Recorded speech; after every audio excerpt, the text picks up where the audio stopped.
So basically you can see there are several things you can start with. Maybe there are perforations so that one stamp can be taken from another, and there is actually a design.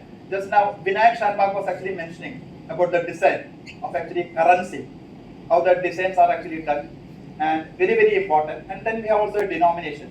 In this case, it's actually denomination of actually 3.5 annas, and we also have actually this one on India, the Indian this one, and we have actually, remember this is the only time we had actually Jai Hind, which is actually inscribed on a stamp, and this was actually released in November 1947, not on 15th August, on November 1947.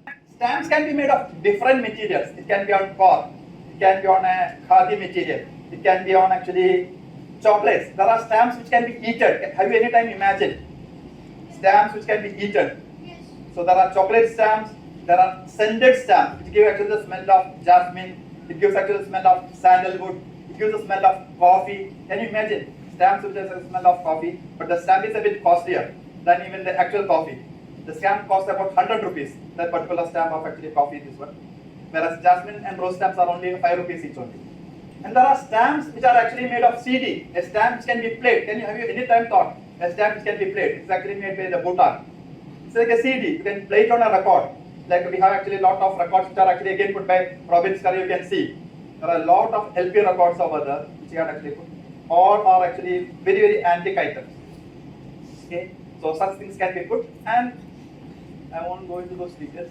And the stamps can be of different shapes and sizes. This is another category which I think Dr. Bernard has been collecting. You can have a rectangular stamp, you can have a circular stamp, you can have a triangular stamp, you can have a hexagonal type of stamp. So the unusual type of stamps also can be seen. Okay, we have actually a rectangular stamp, a circular stamp, and there can be different. Actually, that nice video has actually shown the difference between definitive stamps which we use regularly on a regular basis. Then we have actually commemorative stamp to commemorate an event or whatever. Such stamps are used. Then we have actually airmail stamp. We have official mail, especially we have actually with the government and the rest of the people. Recently, maybe about a couple of decades back, we started actually personal stamp. Any one of you want to celebrate your birthday, you can have a stamp of your own, or your wedding anniversary, or your farewell function. Each one of them actually can be put. And such things have been done as a part of my stamp activity.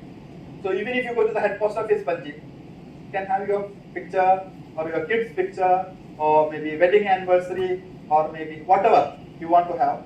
Put that, and with a nice background also. It can be or Panjim head post office or maybe some San Francisco, whatever theme you can have that also. So this is a very very important activity.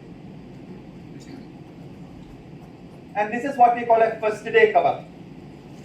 And mind you, some of the stamps are actually very very good investment. This one also. One that 10 rupee stamp with a service overprinted on it costs about 1 crore or more.